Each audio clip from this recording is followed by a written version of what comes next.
Mektubumu almadın, belki de okumadın. Onsuz da daş qəlbində mənə yer toxumadın. Sən bir məğrur pərisən, zirvədə tək qalacaq. Mənim ömrüm isə bir son döyüşdə solacaq. Sorma ki niyə sevdim, niyə düşdüm bu hala. Sorğu sual yaraşmaz bizdəki bu cəlala.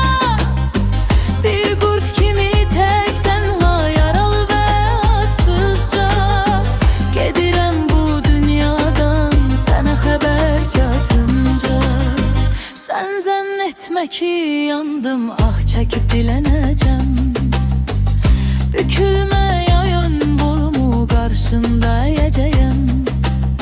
Sevgin bir işgəncəydi, qəbul etdim, aldım mən. Ölüm gəlsə inan ki qorxmaram o əcəldən.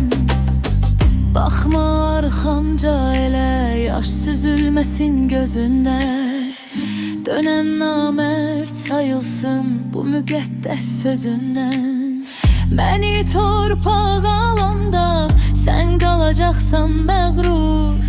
Bu sevdadan geriyə tək bir mürəkkəb qalır. At məktubu ocağa, yansın qara yazılar.